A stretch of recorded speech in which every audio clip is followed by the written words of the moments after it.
Here we are. Okay. So we still have 1 minute to start. First of all, I'd like to welcome our audience from all the countries you are coming from, joining from. Good Wednesday evening. We are happy you're joining us, as always, with Advisors Webinar Surviving the Pandemic. And tonight is a special Wednesday because we have a great guest with us, a great speaker, Richard Pharro. Oh, my camera, let me just make sure it does not turn off, okay? What happens when you tell lies? Yeah. So I'd like to welcome our speaker tonight, Richard Pharro. Richard has years and years, okay? He is one of the few people older than I in terms of the project management experience and age maybe. So I'd like to welcome him. He's joining us from London tonight. So good evening, Richard. I'm happy you are with us. Richard is the CEO of APMG International. And I'd like also to take the chance for you to introduce us. APMG International is very well known, but it seems some might not know or have heard about the services offered by APMG International, especially that we have audience from various locations and countries all around the world. So welcome. Would you like to introduce yourself a bit and a little bit about APMG International before we start? Okay, thank you very much, Dr. Saadi. Okay. As Dr. Saadi said, I run APMG International. We're an accreditation and certification body. So we run a wide range of training products through our training partners that are associated with a qualification and examination. We have a lot of products in program and project management, in particularly agile project management. We have change management, benefits management, and a whole host. And it'll be much more fun for you to look at our website, which is www.apmginternational.com, to actually see the range of products that we offer. Interesting, and welcome. So by saying this, I'm gonna start our session tonight. As agreed, I will be with you and Mustafa as well in the background, and the floor is yours. Well, welcome everybody, and thank you for taking the time to join us. When Dr. Saadi and I spoke about doing this event, I suggested I'd try and talk about projects rather than project management. So I know you've had the benefit of a wealth of interesting people talking about particular areas of work or contents or processes. But what I'd like to talk about is projects, and to give some examples of some projects down through history, not too old, and suggest that there is some vital ingredients that are missing in the way that we deliver projects today. So I trained as a civil engineer. I have worked around the world on projects. I have worked in the Middle East and worked in the UK on a variety of engineering projects.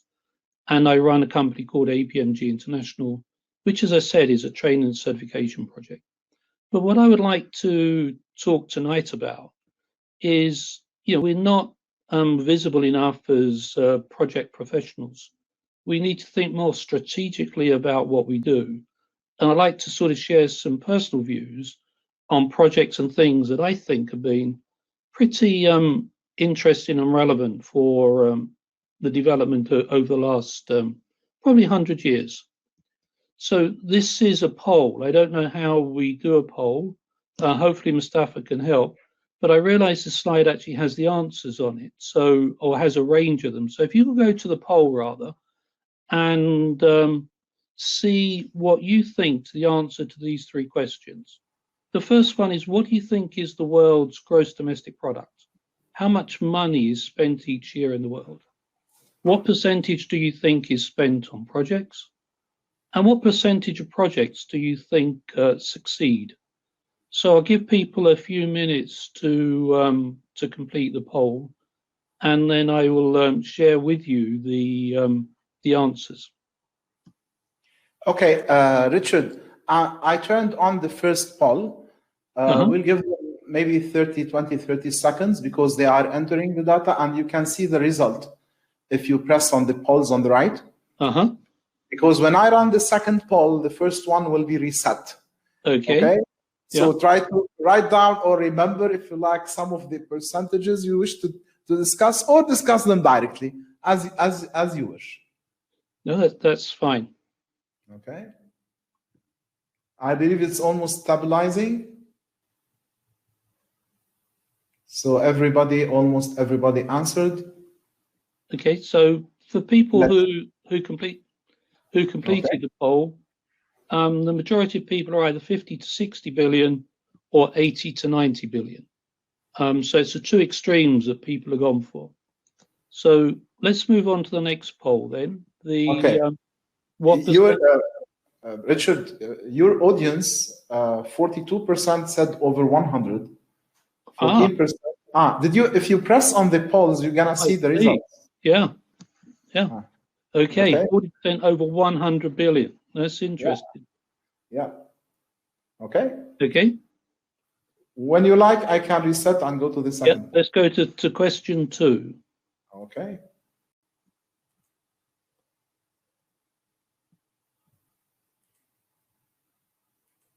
It's on. Yeah, thank you.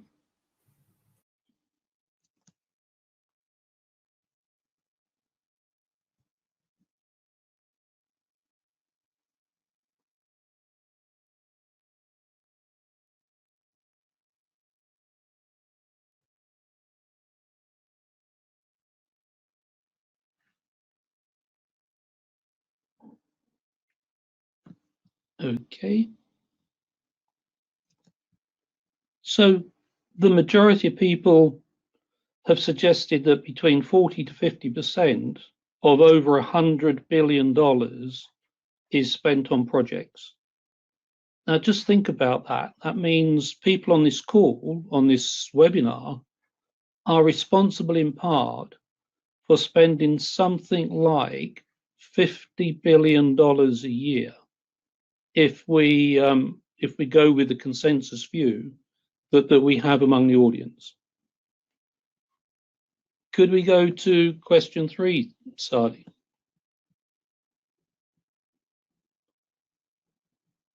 No, question 3 should be a percentage. That's it.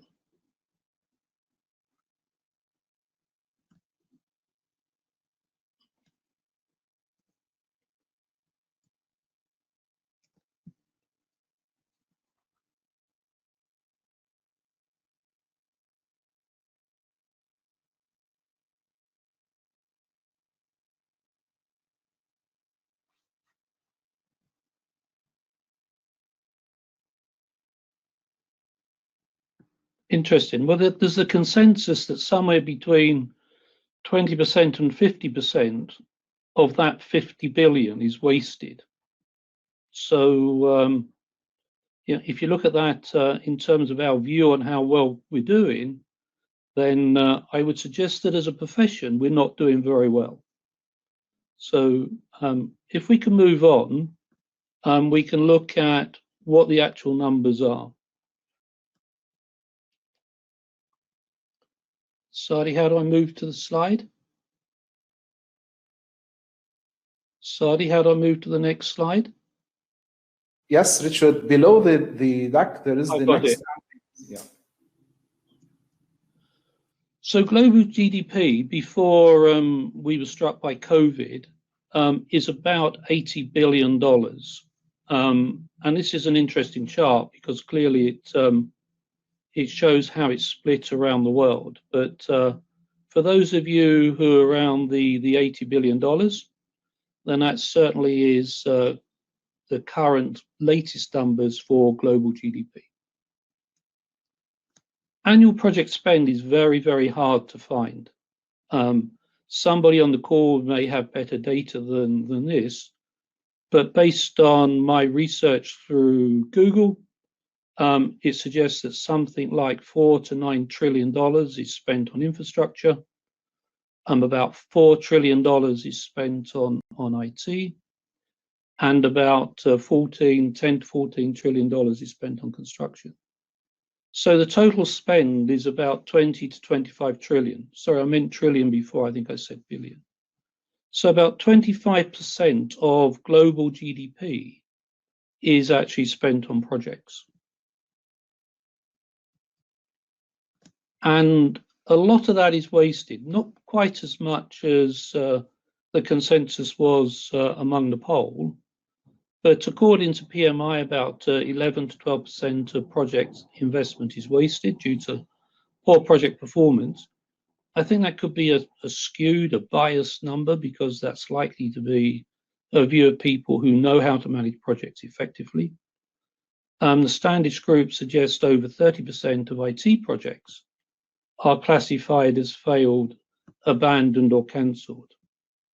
But what does this really mean? And I'd like to suggest that my broad hypothesis is that because of poor project delivery, we waste a great deal of money every year.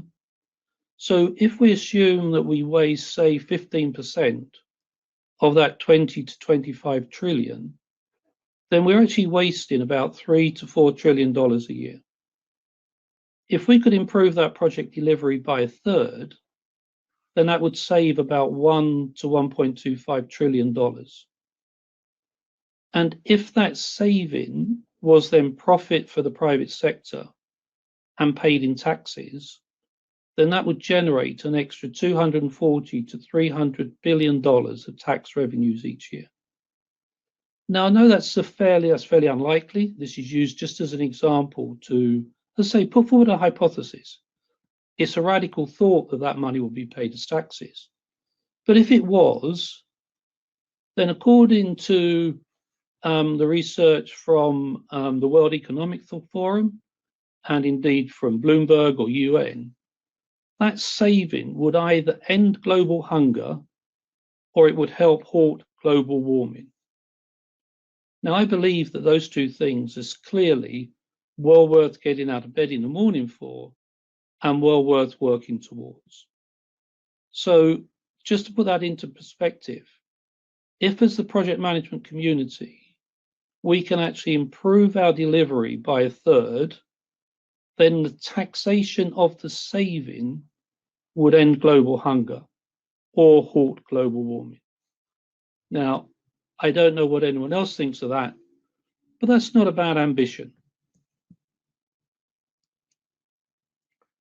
And if we're delivering projects badly and wasting that money, has it always been like this? So again, what do people think in terms of whether we're getting much better at delivering projects or whether we're getting much worse at delivering projects?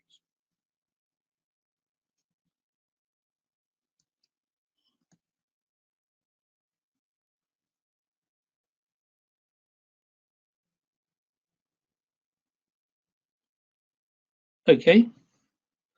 I think the general view is that we are getting better to much better.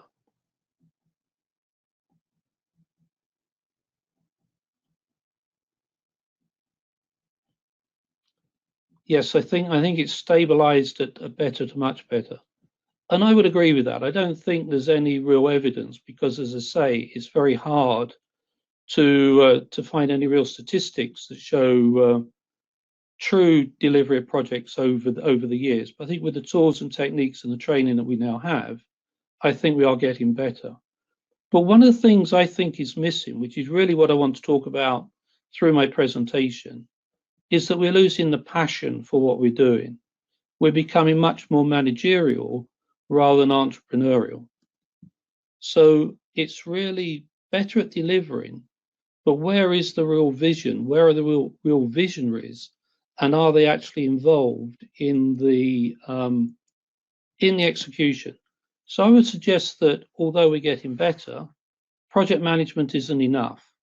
We need more project visionaries. We need more project leadership. If you look at your project charters, if you look at your project definitions, is it really clear why you're doing the project? Is the end goal, is the why, as Simon Sunak would say, is that actually embedded in what we're doing? Is it clear on how the stakeholders will benefit? And is it now made worse these days in that everybody calls everything a project? And is that really the case? You know, can you really get passionate if your project is to move one part of your organization from one floor to another? It's not quite the same thing as being involved in a totally new enterprise or being involved and surrounded by people that are trying to make a difference. And I'd like to suggest that over the past probably 100 years, a lot of people have set about to make a difference. And I would suggest they've done that through projects. And I would also suggest that that visionary approach, that passion, that drive and influence seems to be lacking in a lot of the projects that we're involved with today. So I'd like to suggest we need to put more passion back into our projects. Blood, sweat, and agile.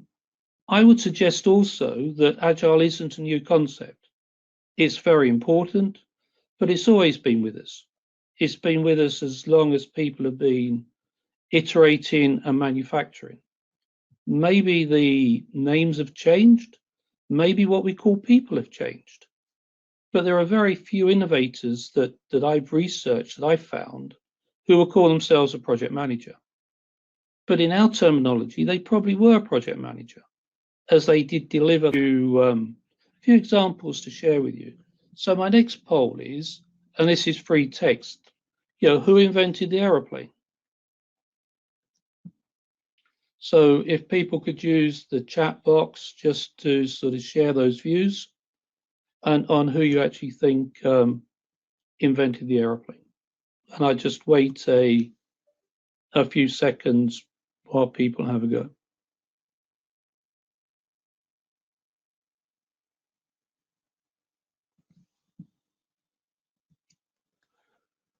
Well, there's two claims to fame for inventing the aeroplane, or the first flight in a heavier than air machine. Most people would say it was Orville and Wilbur Wright, who were Americans. But if you're a Brazilian, then you would argue it's Alberto Santos Dumont, who actually built an aeroplane that flew within a few years of the Wright brothers. And when I realized this, and also if you look at a lot of the inventions, a lot of the development around the beginning of the 1900s, they didn't happen in isolation. So I'd like to suggest that sort of no invention, no discovery, no project actually happens in a vacuum. There's always an environment, whether it's cultural, political, and personal factors, that will influence the outcome. And if you look at the development of the Wright brothers, Kitty Hawk, and they made a lot of the parts themselves, and actually went through at least 7 iterations that are recorded before they were able to fly. And interestingly, a lot of the concepts and the ideas that they developed when building their heavier than air machine are still with us today. And I just like to, would you like to run one of the videos? Yeah, I'd just like to sort of share two things. It's very hard to find, as you can imagine, a film of the Kitty Hawk first flight, but it is on the internet. We're going to try and show it. It's actually quite poor quality, so bear with us. And then we're going to show Concorde. And I'd just like you to think that in those 65 years, we went from not being able to fly to actually breaking the sound barrier. Now, if that isn't phenomenal change, I don't know what is. Yet people say today that change is becoming faster and faster. So let's just look at the two clips.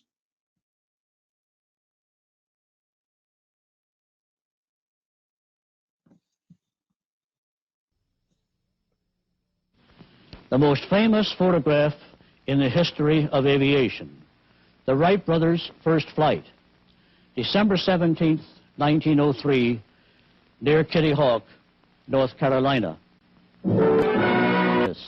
For the National Air and Space, under its own power, had flown forward under control, without reduction of speed, and had landed without wreckage at a point equally as high as that from which it had started. Now, that very excellent definition of what constitutes true flight is the best setting forth of the principles that constitute practical aviation. 4 flights made that day of December 17, 1903. The first, with Orville at the controls, was for 12 seconds, a distance of about 120 feet, 10 feet per second. The second by Wilbur, about 175 feet. The third by Orville, the brothers alternating, was a similar distance. But the fourth by Wilbur was 852 feet in 59 seconds. He really got up and flew that thing. But in the landing, which was abrupt, well, nobody had ever flown an airplane before. There were no books on this, no training lessons. They had to teach themselves. And each flight ended as a wingtip would touch some little bit of ground. But in that landing by Wilbur, there was some damage. And they took the aircraft back to the hangar, and there had taken off the front elevator member, and were going to repair it. Now, the wind was very strong that day, 27 miles an hour.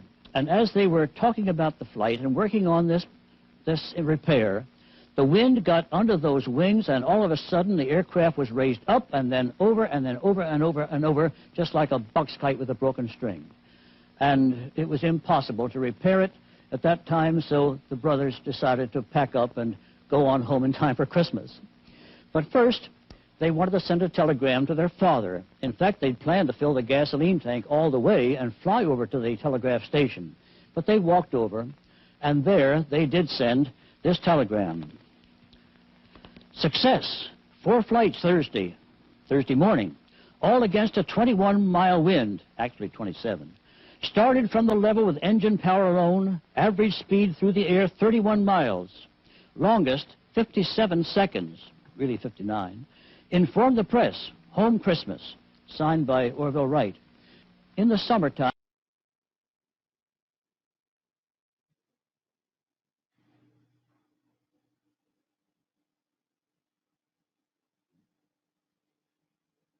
Saadi? Yes, I'm laying the second video.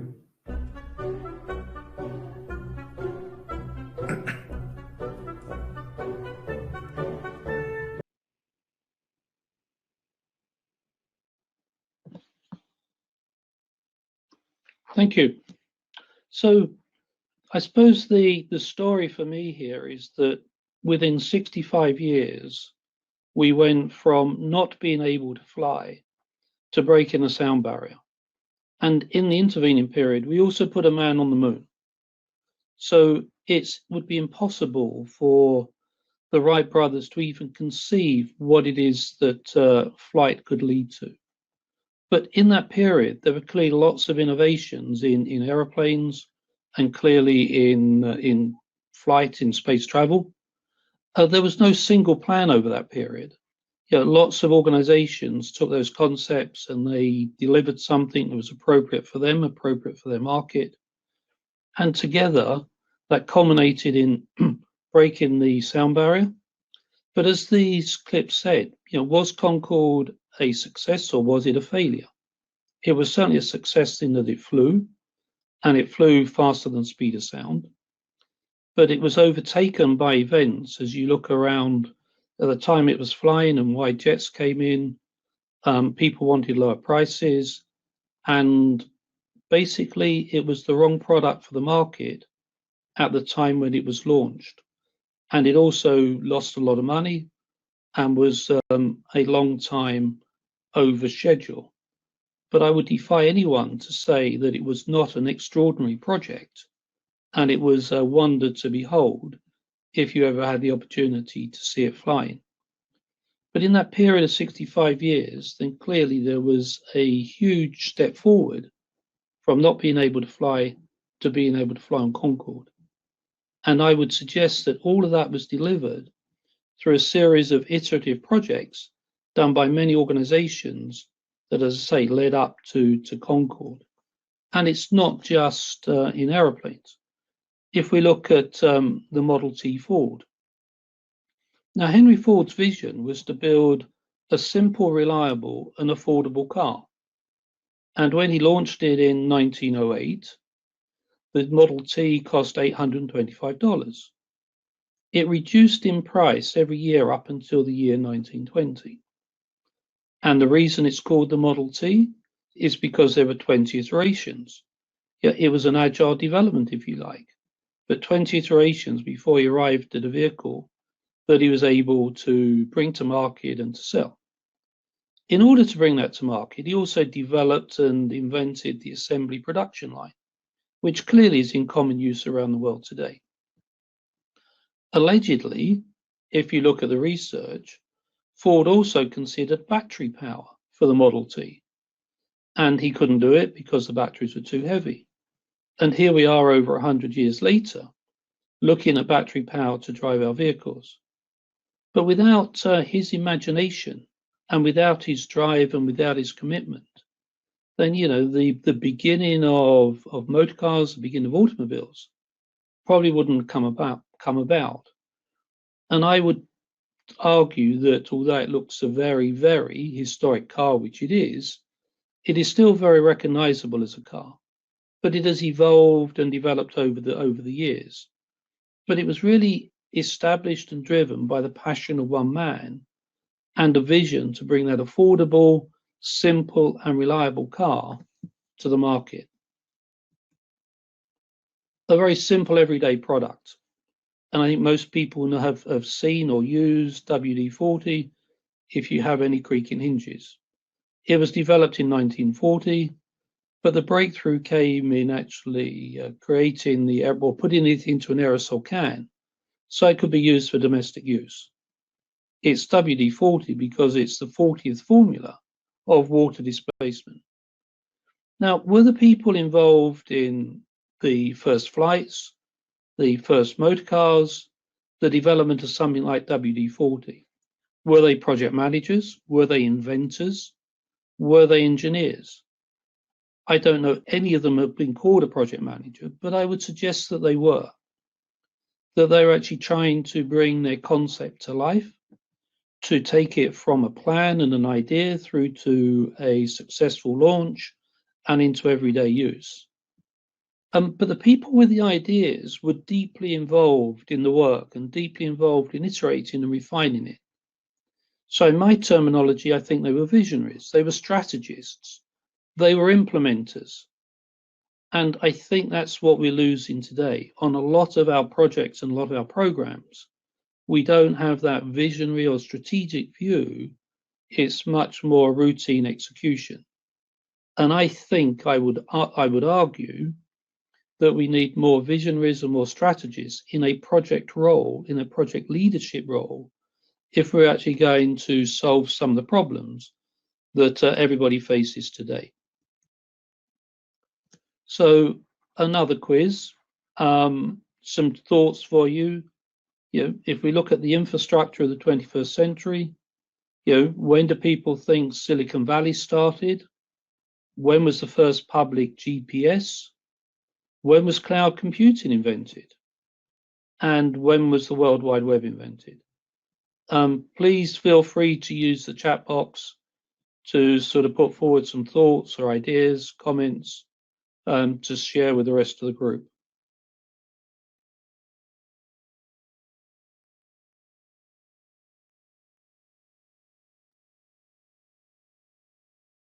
Well, Richard, I don't know which happened when, but I'm very sure that cloud computing occurred only after the World Wide Web was invented.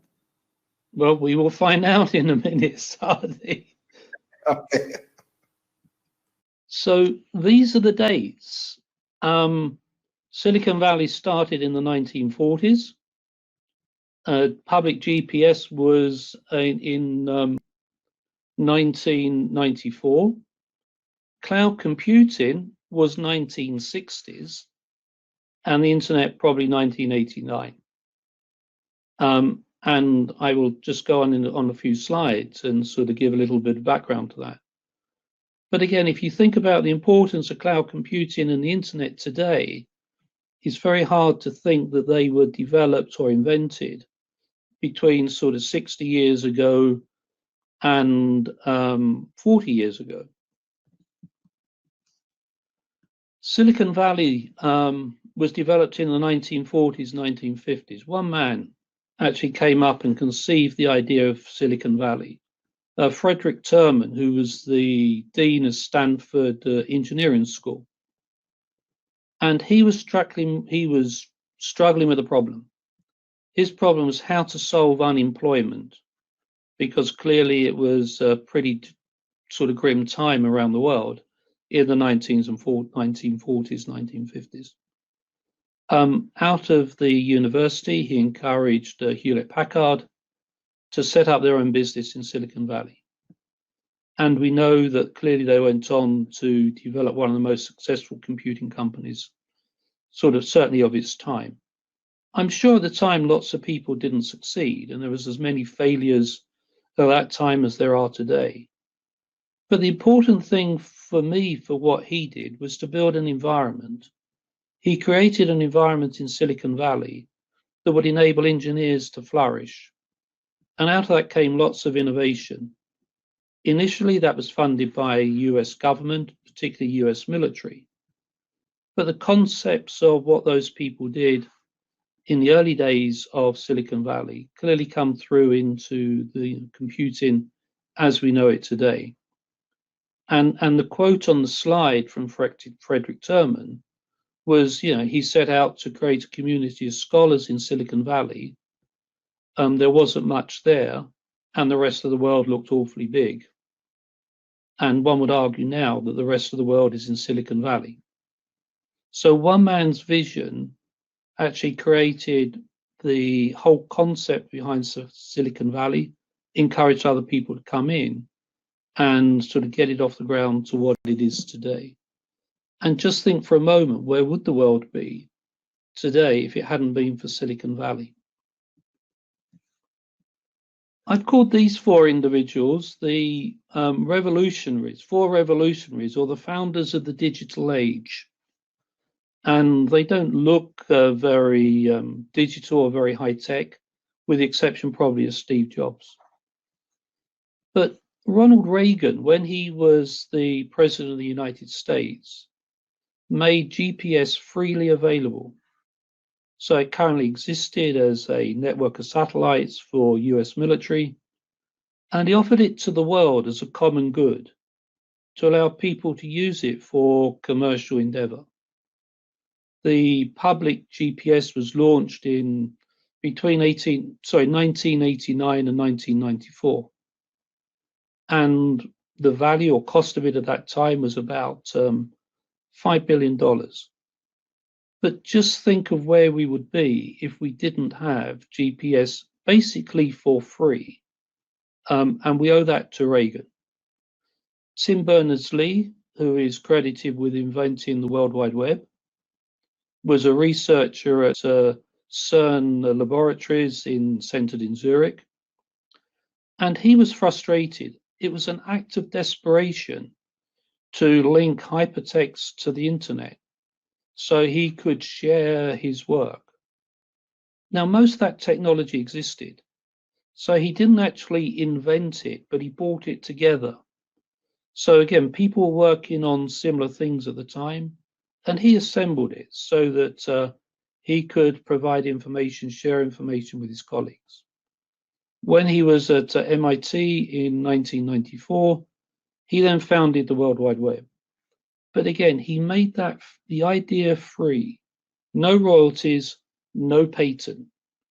Again, just reflect on the impact on the world had GPS and the internet been a chargeable infrastructure asset, like other things like gas or electricity. We owe a lot to those two individuals. Steve Jobs, I think everybody knows, but I have him as one of my revolutionaries because of the Apple software development kit that he launched to enable people to develop apps for the iPhone. And he launched that in 2008. And within 4 days of launch, 100,000 copies have been downloaded by developers around the world. who then, as we all know, created apps to put on the iStore. And I think everybody knows that the commercial model was that the developer could set their own price and Apple would take 30%. But again, quite revolutionary at the time to allow the developer to do whatever they wanted and to keep 70% of the internet, or the father of the forerunner of the internet. And he worked for an American research organization called APMG, which was designing systems to connect the computer over the telephone. And the first cloud use was with ComputerServe in 1983. And it was AT&T in 1994 who coined the phrase electronic meeting place in the cloud. Now, those four people probably didn't do much individually to commercialize the developments that they came up with. But all of these organizations exist because of the development from those individuals, and in particular that a lot of what they did was made available for the public good, made available for free.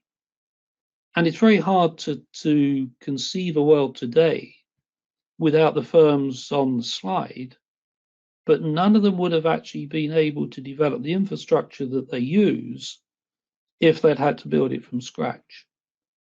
So no one commercial organization could have achieved that. And no one at the time could have conceived how those various developments and technology breakthroughs could have been linked together to develop the services and develop the world, the high-tech world in which we now live. But these organizations saw an opportunity to build on the work that those others had done. As I said before, no invention, no discovery or project happens in a vacuum. There are cultural, political, and personal factors, as well as the infrastructure that people have available to them in order to develop what it is that they want to do. So it's quite phenomenal that we benefit from all these services because of the foresight of people who were able to make this available, the infrastructure, for free. But you also need luck. So I don't know if anyone on the call has heard of Mac Robinson. I'm sure everybody on the call has heard of Jesse Owen. Well, Mac Robinson was a US athlete. He was also a 200-meter sprinter. And in the 1936 Olympic semi-final, he broke the Olympic record. His speed was about 0.2 of a second faster than Jesse Owen, who ran in the other Olympic semi-final. Unfortunately, as history tells us, in the final, Jesse Owen won and set a new world record. So just think about Mac Robinson for a while. He trained for 4 years. He was at the peak of the community of fast 20-meter runners. He was the fastest man in the world in the semi-final. And then a couple of days later, everything disappeared because one man ran faster than him. So it doesn't matter what industry you're in, it doesn't matter what endeavor you're in. If you're actually going to succeed, you also need quite a lot of luck on your side. Otherwise, things can just disappear. So what is my call to action? What are these things? How do I pull these things together from a program and project management viewpoint? Well, I think the key thing for me is that all of these people had a vision. And they all set out, despite the odds in many cases, to try to create something. They didn't get it right first time. They had to iterate it, and they had to bring in others, and many of them provided the means and opportunities for others to pick up things from where they were. They were open-minded and inclusive. But were they project managers, or were they inventors, or were they engineers? Does it really matter? But if we're going to deliver new projects, new ideas, new concepts, new infrastructure, whatever it is, maybe we need to think more like them rather than necessarily what we've been thinking about in terms of the project management activity rather than the delivery of the project. And why did they do things for the public good? Now, there's lots of people down history have done good things for people, but had they wanted to charge it, had they wanted to commercialize it, what impact would there be now? Today people talk about intellectual property. Some people protect it quite closely, other people make it more widely available. People are contributing through open source development. So, it does continue. But how do we recover those qualities and characteristics of the of those innovators? Now, this is a quote from someone who is very well known to the advisor community. This is a quote from Antonio Rodriguez, and I'd like to think that Antonio and I are friends. But this is his prediction, that by 2025, senior leaders and managers will spend 60% of their time selecting, prioritizing, and overseeing the execution of projects. Now that frightens me and at the same time encourages me. Now, if those senior leaders and managers are risk takers and innovators, then that is an exciting future for them and for all of us. But if those managers and leaders are worried about cost and worried about delivery to time, then that is a frightening world. We will just be snowed under on writing business cases and project proposals, only to have them cancelled. And I had an experience in my career where this came very much to light. I was part of the program development team for the London Docklands Development Corporation, which, depending on your point of view, is either a success or a failure. And one of my projects was to build a small swimming pool for a primary school. So a school that had children between the ages of about 5 and 11. And the project team developed it, and we had a full engineering team. It was a very small pool because it was in the school grounds. And the absolute maximum cost, according to the design team, was £68,000.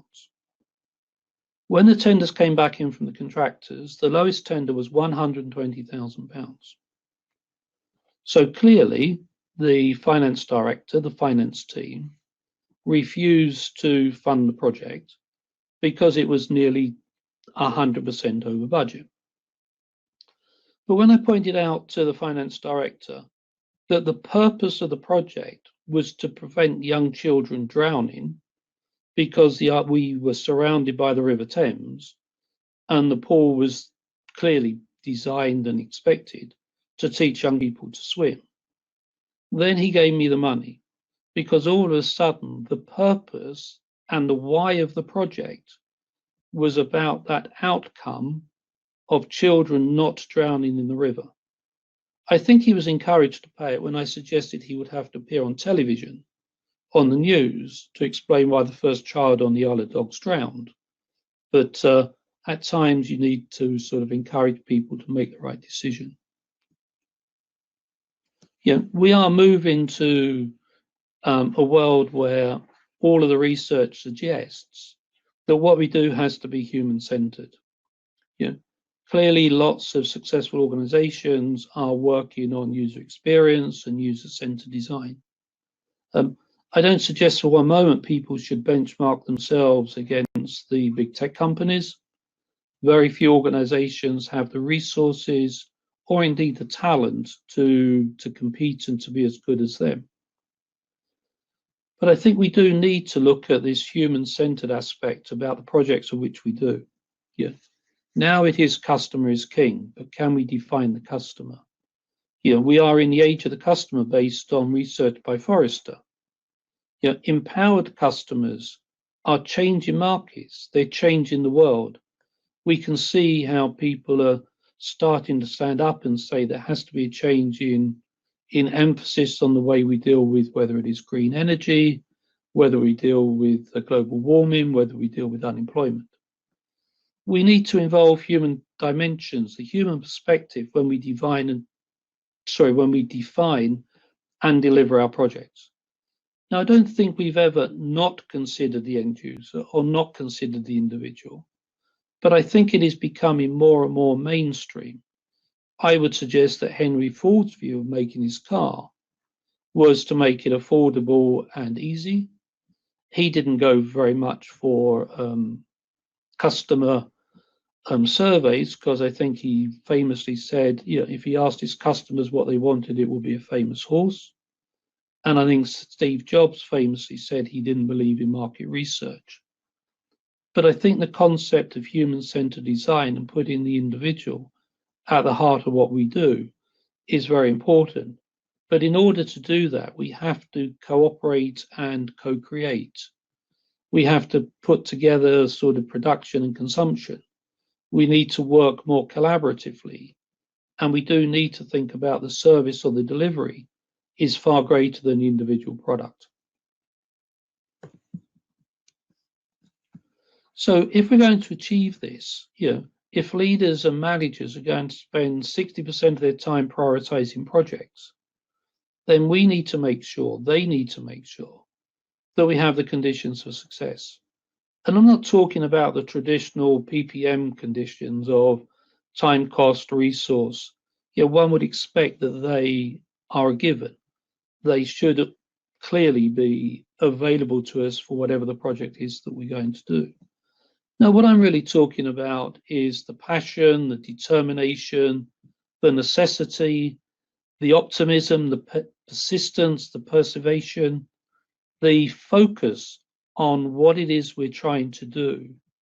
And I come back to what Simon Sinek said, start with why. Do we really know why we're doing a project or a program? Is there someone at the executive level who is truly passionate about it, who really wants it to succeed, not because it is a passing role or responsibility they have, but because of the output for the project is going to make a significant difference for themselves, for their organization, or indeed for society at large. So I think we need to have people who are more chief project visionaries. And I think there's a couple of mistakes on this slide that I didn't have time to correct.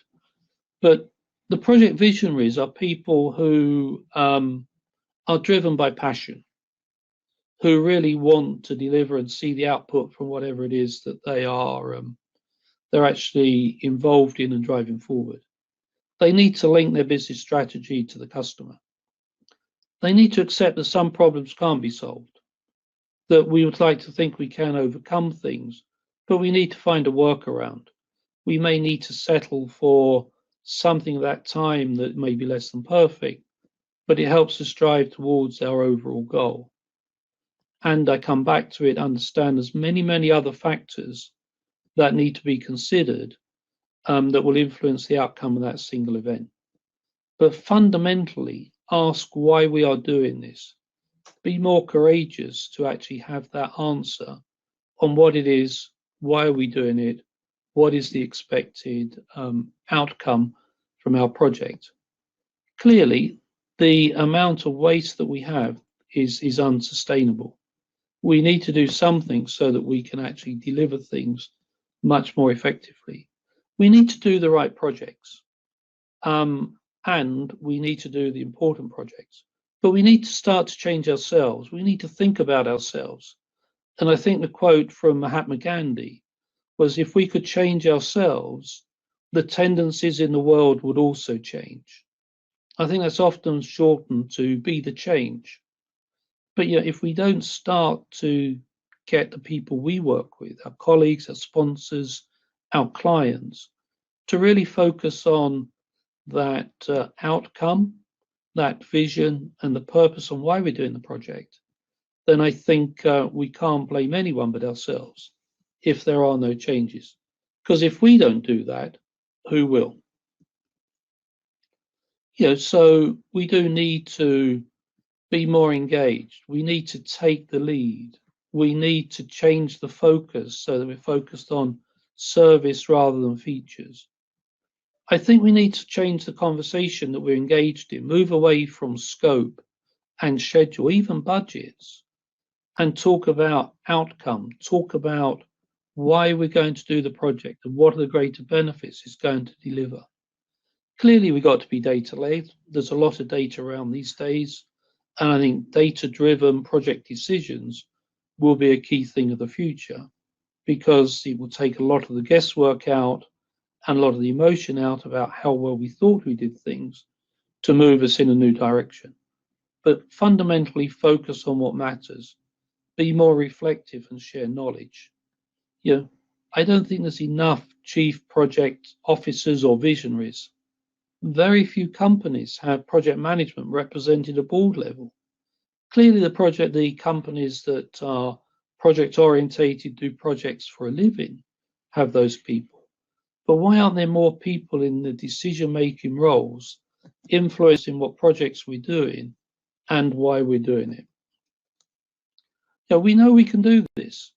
We are in the middle of a pandemic. We know that things can be done differently. There's people around the world sharing knowledge, sharing information about the search for the vaccine. People are collaborating. People are shortening timelines. Something recently, the announcement that a group in Germany have come up with a solution that has a 90% success rate. With the clinical trials, but that doesn't seem to be the case based on the research that we're hearing. But why is it that we can come together and do things differently on something, okay, it is as important as this, but on other things that we still have an adversarial approach, or we don't have a true, clear understanding of what it is we're trying to achieve? So I hope, we can think about this, we can rise to the challenge.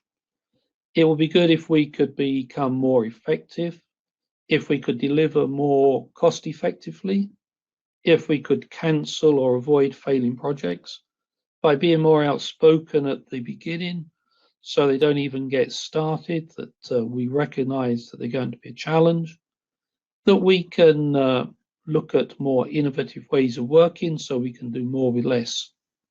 In the past, people have grasped these challenges. They've gone through a series of iterations, and without being too dramatic, they have changed the world.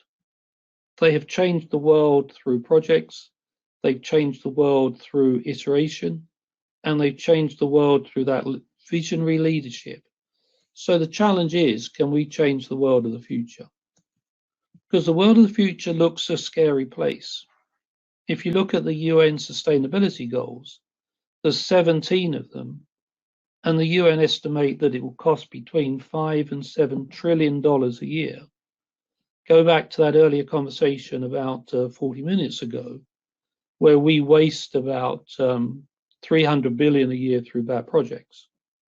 So how can we help achieve some of these goals? They can't be delivered by the private sector alone. They can't be delivered by government alone. They can only be delivered through a combination of the public-private sector, through public-private investment. They can only be delivered through projects. They can only be delivered if we focus on the why we are doing these projects rather than the minutiae of the how. The savings that we could make could help towards them. In the past, people have overcome unimaginable challenges and created technology, created new ways of working, made things available for the wider public good. The Wright brothers could never have foreseen, never have imagined a man standing on the moon or someone breaking the sound barrier when they had their first flight. Henry Ford and Frederick Truman would never have imagined what the impact would have been on their initiatives to provide an affordable car or indeed to reduce unemployment. I would like, and this is my challenge to everybody on the call, can we at least stand up and try and influence people so there can be better project delivery to help reduce the waste that we incur, so that that money can be spent on more useful activities, like tackling some of these sustainability goals? Because if we don't tackle them, we're going to be in a very, very sad place. And I'd like to suggest that projects can change the world. Thank you.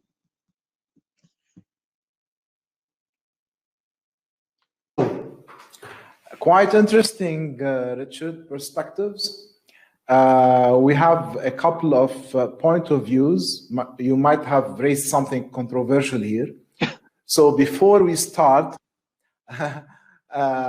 let us look at our agenda in the coming period as usual. Then we do the discussion. Let me just put us downstairs. Okay. So first thing, actually tomorrow there is a conference with the International Project Association, Management Association of Istanbul, dynamicler.org, and Mustafa can share the link if somebody would like to register. I'm going to provide a session about surviving the pandemic strategy, no clients, only partners, actually what we're doing here. This is for tomorrow. I think my session is around 5 in the afternoon. But if you register, you can attend the full day. Then next week, next Wednesday, we will have our partner, Adra Consulting, Ahmad Abdussalam. He's from Tunisia, and he's going to speak about how to negotiate without leverage next Wednesday. Then, also with Tunisia, I'm happy that I will be offering a duet on Saturday, the 21st, as keynote speech, along with our friend Antonio Nieto Rodriguez. Okay, talk about how to lead strategy implementation and transformation. So this is a part of PMI Tunisia. Institute Tunisia, PM Days, they call it, which starts from November 21st and is prolonged until December 5, day on, day off. Attendance is for free. I invite everybody to register if you are interested. And Mustafa also can share the link. This is a free event. Then the week after, on November 25th, we have from Canada, Adolfo Allegro. He's the leader for Miracad, and he's going to speak about asset digitalization and case studies in operating industrial facilities. Quite an interesting topic that links to the technology we presented before with our other partner, Visworks, AR, VR. These people provide the digital 3D model. And last but not least, later on in this month, probably maybe on the 29th, we're still fixing the date. We are going to do a webinar. Actually, it's going to be a KPMS event, which is Kuwait Project Management Society, where we are happy and proud to be partners with them, about how organizational leaders can survive and recover the pandemic through adaptive portfolio management and strategy implementation. So having said that, one final thing, I'd like to congratulate. We have someone with us today from, what's his name, Mustafa? We already congratulated him because he, Stephen Mpufu from Botswana, and he just earned the Strategy Implementation Professional Certification by APMG. So thank you, Steve. Congratulations, Stephen, of becoming one of the few SIP, but we are growing in number. And thank you, Richard, for having for offering the community at large the opportunity to become certified strategy implementation professional, which is initiated by Antonio Nieto Rodriguez and Robin Speculin. And I believe the the offer is still valid by Antonio. They are offering a 50% reduction on both, I believe, the course and the exam. You can use advisors for that. So having said that, let us move on into the discussions. And I have some things out of some questions of my own. But I'd like to start with Muhammad Khair Dimish'i. Muhammad, he lives in Cyprus and he has a company there. He's saying, I don't really agree that the ultimate success is related to the service provided. Every project is unique. Uniqueness also includes the goal of the project, and this affects the success measure. What do you think? Well, certainly it's the outcome. I mean, I think projects develop a capability, but it's the use of the capability that delivers the success. So, you know, you can build a brilliant solution, but like Concorde, you know, Concorde was a brilliant solution, but nobody bought it because the world had changed. So unless you have a customer, unless you have enough customers, then I don't think it is a success. It's just an interesting piece of engineering or development. And the world moves on. It's a timing thing as well. Okay, how about the perspective? Because you can discuss this point from the perspective of whether you are a contractor, and if you are a contractor and you did the job required from you successfully, then your project is successful. I know that because Muhammad Khair Dimish'i is a contractor. Also, Muhammad Hamad, we're going to speak about his intervention, a little bit similar to Muhammad Khair's perspective, also a contractor, with the large difference between both.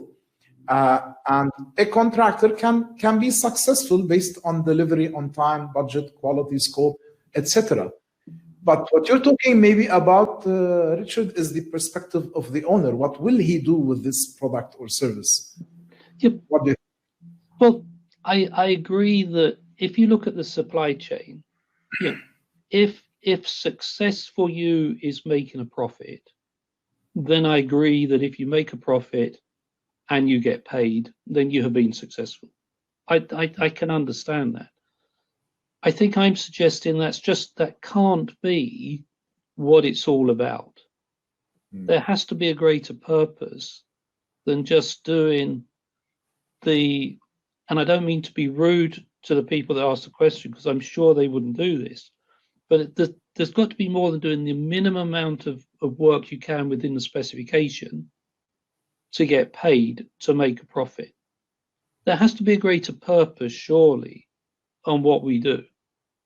And what I'm saying is, I think if the entire design team, if it's an engineering project, collaborate and find better ways of doing things, then not only will they make a profit, but they will have a far greater intellectual, personal, societal benefit from what they have done. I mean, yeah, I worked in London Docklands, and people came in and they bought land and they put up cheap buildings and they made a profit. But then they were knocked down and put up with better buildings that people actually wanted to move into. And so there has to be more than it's just about time, cost, and budget. Time, cost, and quality. And you make a profit, and therefore you're successful. Okay, then I'm gonna shoot the second intervention by Muhammad Hamad. Muhammad Hamad, he's also very well known in our community. He's my friend and colleague. We've been partners in sharing and networking. He is a part of the board of directors of PMI KSA chapter, and we are also together part of the technical committee of the Gulf Downstream Association. We've been together today earlier, and he's saying, great thinking, but I'm afraid our projects industry are fragmented between clients who have the money and ENC, okay, engineering and construction, companies who can't afford the money to change the war projects are done. And of course, by the way, Muhammad Hamad is the director for Jacobs in KSA, and their prime client is Aramco. And I agree that, but unless we start to change that dialogue, unless we start to try to get a better say of organizations like Jacobs right at the beginning on the project definition and truly collaborative approach to these things, then I agree the world won't change. But it is about how do you get the collaboration. Someone has to. Two of my heroes in history have to be Reagan and Gorbachev and Mandela and de Klerk. Now, Reagan and Gorbachev came together and agreed to stop the arms race. Now, how brave would you be to go into a room with someone that you've been at war, figuratively speaking, and say, let's stop this? That's a sign of weakness for most people, but somebody did it. You know, Mandela, fought for his whole life for freedom and equality in South Africa. But de Klerk said, okay, I will not fight, and agreed that there had to be a better way. Now, leading up to those times, no one would have ever imagined that they would have happened, but somebody was brave enough to try. And what I would suggest to the head of Jacobs in the whole of Saudi Arabia, one of the world's leading engineering companies, no one as good as or better can surpass them in what they know on engineering, should at least try to manage the conversation into slightly different ways than what it may have been before, and just see what happens. Well, actually, just today, I'm going to bring part of an internal discussion concluded, is that we were talking about the topic of digitalization, okay? We were planning an event together. And we came to a conclusion that if you speak about digitalization only as an owner, it will not happen. You will have the whole supply chain to be with you. Yeah. So if you work on a more advanced system, and your engineers and your contractors, your suppliers, they cannot cope with this new system or new solution, new approach, it's not going to work. Because by definition, it's a collaborative system. Yeah. So you'd have to have everybody on the same page with you, so that you can succeed. And it brings us back to the why, which I'm a great believer in the why. Okay, because the why has to be the same why for all three for this to happen. Maybe perspectives are different, I agree, but a core objective, visionary objective, this should be, I think, identified as common to all. I agree. I mean, there's the project in the UK, Terminal 5, Heathrow Terminal 5. It was a collaborative endeavour by the client and all of the contractors. Delivered on time, delivered within budget, had slight problems opening with the baggage handling system, but it was an innovative way of working, but everybody within the supply chain benefited from the successes, savings, and what have you. It can be done, but we tend to work in the engineering sectors in a more adversarial way. You do need to have that collaboration. But I'm certainly not telling Jacobs how to run their business. They are brilliant at what they do. Okay, now Muazz Al-Gharbi, he's saying, do you think the why question should be covered by the feasibility business plan study performed by professionals before project execution to justify the business need, or should be only initiated by the chief project visionary? I think it's a collective activity. I think there's huge benefit of if we use the sponsor or the promoter, actually having that vision and sharing that vision with the rest of the team to help refine it so that you can work collaboratively to find that solution. Because if you can't sell your concept, if you can't sell your vision to the rest of the team, they're unlikely to come on board with you. So I think you do need to have that compelling vision. You know, the vision that everyone always talks about was Kennedy. We will put a man on the moon and bring them back within 10 years. And everybody that worked, I understand, everybody who worked for the space agency, that was why they went to work. They shared, and it was a very simple vision. And I think you do need to engage people to help refine it, but not water it down. So it becomes, we're going to be the best, the fastest, the biggest, the quickest. There's got to be some tangible, okay, I really understand that. I can rationalize that and explain it, I think, to the people in my supply chain. But you can't have it that, you know, somebody sits in the room and opens the door and then hands out the vision and everyone says, thank you, you know, for your vision, we will now go and deliver. You've got to be part of the solution. You've got to be involved. There has to be more dialogue. And Nabil Farhat is taking the discussion to another level. He's saying, what is the real role of all the above in reducing the gaps between countries? Say that again. I didn't. He's saying, what is the real role of all the above, of all what we discussed tonight, in reducing the gaps between countries? Well, I think it's about education and opportunity. And I mean, if you just think today, you know, we're using a piece of technology that probably didn't exist 10 years ago. You know, so if the webinar technology did not exist today when the pandemic hit, what would we be doing?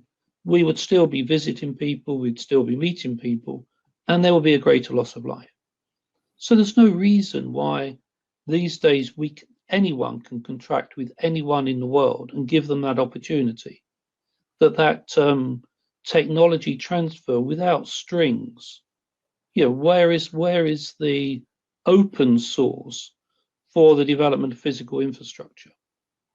You know, where are the lessons that people have learned through hard work? Why aren't they shared with countries and with organizations that genuinely could never get there because they simply don't have the wherewithal, they don't have the physical asset, but they have the intellectual asset, they have the intellectual capital. So why aren't we sharing them? You know, why does it, what is someone protecting by not sharing those good ideas with somebody else? You know, most lessons learned reports are made and locked away. No one ever looks at them, but people claim their intellectual property. There's a big movement at the moment about open data for projects, so people can share. And I think it is much more human-centered delivery and much more collaborative delivery. And why not? Actually, my brother-in-law, he did his PhD in Japan. And before he started, they got him to sign a copyleft agreement, which is the anti of copyright. Why? For you to start from where all others ended, we have to have the knowledge open for sharing. And I believe locking down the knowledge hurts the poorer countries more, because a good reference book, which costs $100, is worth the salary of 1 month in many of these countries. So they cannot buy it, they cannot purchase it, which keeps knowledge to those who have back much more. How? This is the way. Yes, yeah, I have. Who prefer to budget in less for research, innovation, and development areas. Is it a matter of budget and limitations on stakeholder engagement? I think it's about bravery. I think we can never ever going to do that, which I would suggest you might like to find another project to work on, because that one's not going to be very interesting for you. So where you're doing something you don't think is the right thing, or you think could be done better, and you're not brave enough, you're not secure in your own position. We're all entrepreneurs.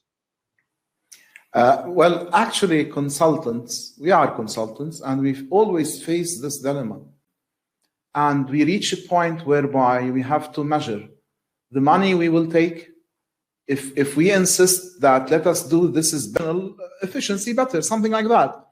So if you fail at doing this, you don't stick to your values. Okay, it's always not easy to come up to these decisions. I agree, but if the only way you're going to win a consulting assignment is on the lowest price, then really, is that what you want to do? Isn't it far better to stick to your principles and say to the client there's a better way of doing this? Because ultimately they will come back to you, as you said earlier. If you're very honest with them on that project, they may come back on a much, much bigger project because they know you will be honest, they know you will be innovative, and you will come up with the right idea. You might lose a bit, but on the long term, integrity pays very well. And in case anybody else thinks I'm totally naive, right, I do understand that if that contract is going to pay the rent that week or pay the wage bill that week, then that becomes a more important thing than necessarily walking away and waiting for the next one. So as all of these things, they're never in isolation, they're never in a vacuum, but we just need to be much more positive with our views and our ideas.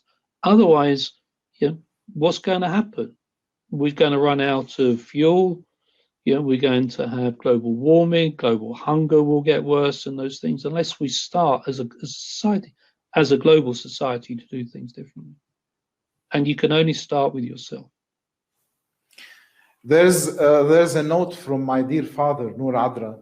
My father is an engineer who spent, I think, 45 or 50 years with Dar al-Handasa Group. He is just retired. And he says we aim to teach new colleagues. He made it his mission. Other than doing fascinating engineering projects on giga projects around many locations, what he does is teach engineers.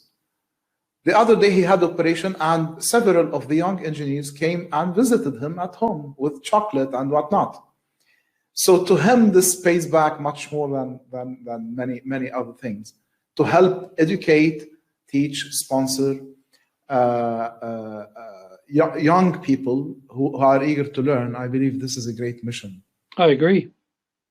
And as you said earlier, the older you get, the more younger people there are. Yes. Now, Kamel Bra is saying, is the project manager taking the role of the sponsor? No, I don't see them taking the role of the sponsor. I do see the problem is often the sponsor's not that engaged. The sponsor could be a committee, or the sponsor could be far away. I think you need a sponsor that is engaged and needs the project or the program to succeed. And there is a strong relationship between the project sponsor and the project manager. But I think the project managers have to be more entrepreneurial, more visionary, more strategic, and starting to talk, to use the client's language rather than necessarily the project manager's language. So I'm sure when you talk to your clients on consulting assignments, you're talking in the language of the client. And I think the project managers, and when I mean talk about project managers, everyone, regardless of where you are in the supply chain, you need to talk the language of the people that you're working for, the people you're working with, so you get that consistent and common view. But I wouldn't have a problem with the project manager being the sponsor if they can make decisions. But if you have a sponsor that can't make decisions because they always have to escalate it, then they're not the sponsor.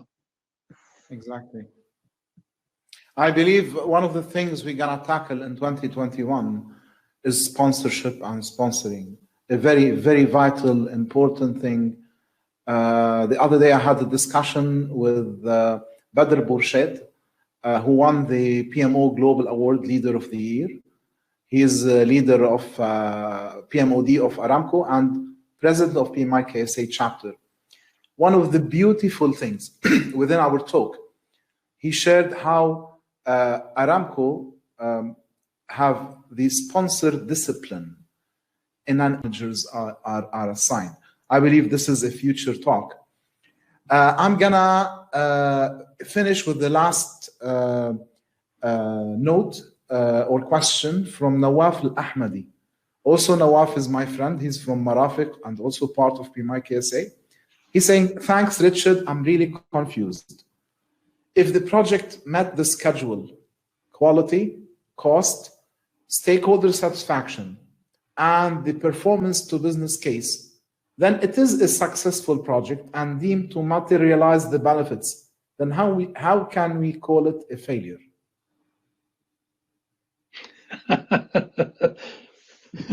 Well, I can understand the argument. I think it comes down to what was in that business case. And certainly there's a lot of work being done on business cases in the UK that include social benefit.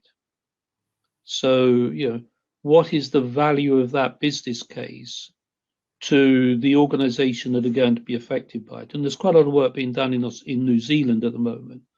So if you're going to put in a new road, okay, the business case for the road, but how does it impact the people who are living in the area where the road is going through?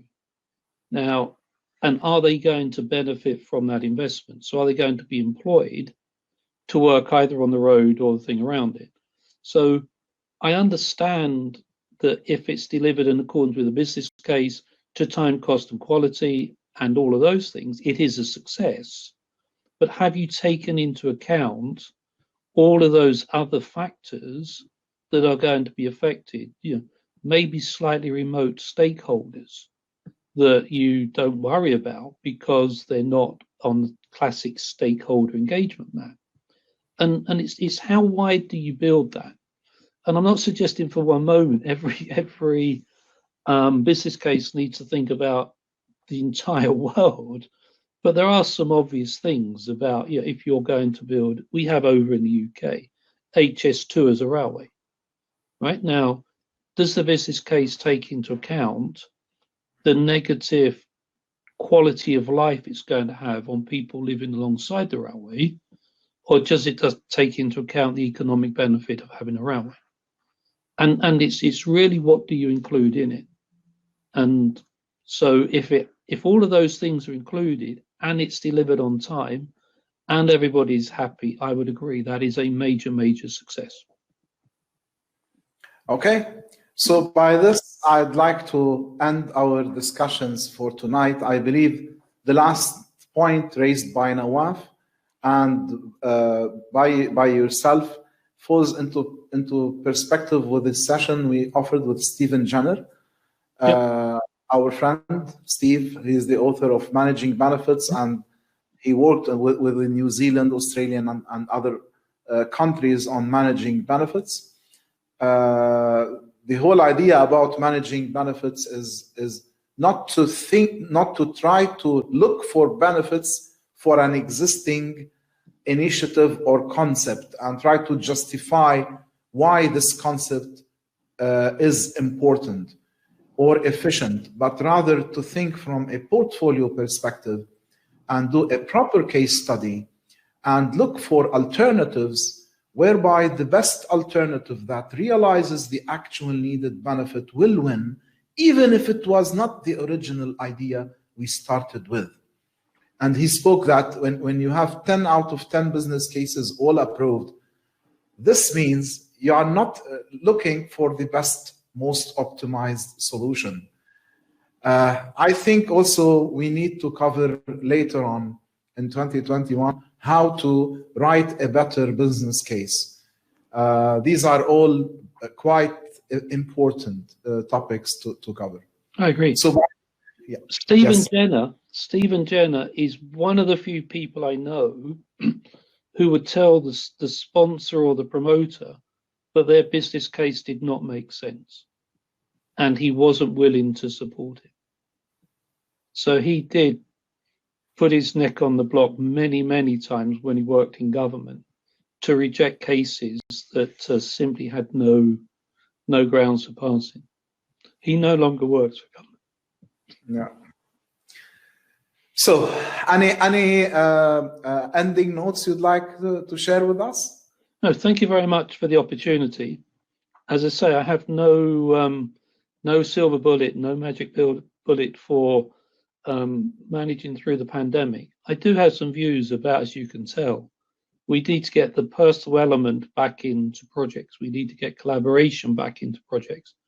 And we do need to recognize we are in a very, very powerful position to influence the success of projects and programs. And if we can make a difference, then that difference could be used for the greater good. That's what I'd like to leave you with. Thank you. Interesting, optimistic final notes. Okay. One thing, I'm an optimistic person, but I'm also a realist. If they ever tend to spare $300 billion every year because of the failing projects, I doubt they will use it to fight hunger, or they will use it to stop climate change. Probably it will go to pockets of people who are already rich while keeping the problems as they are. Perhaps we need more social, ethical projects. I agree. Okay. Yeah. To enhance the level of ethics with those who have the decision making. I mean, one of the very surprising things is Bill Gates is the second largest contributor to the World Health Organization's funding. As an individual, his trust provides more funding for the WHO than all but one government. So you're right, it won't be spent on the right things, but the point is that it could be spent on the right things. Yeah. If there was enough people suggesting that could be a good use of it. But anyway. Yeah, and at least, you know, you have two challenges, not one. The first is to get the 300 billion, and the second is to spend it wisely. Right, Exactly. Yeah. Okay, it has been my pleasure. I really enjoyed our talk tonight. And looking forward to collaborating with you very soon, probably early 2021 or before. And with this, I'd like to thank all our audience for being with us, and see you very soon, whether tomorrow with the IPYD in Istanbul, or next week with our sessions, advisors webinars on Wednesday and Saturday, PMI Tunisia, or the week after, and so on.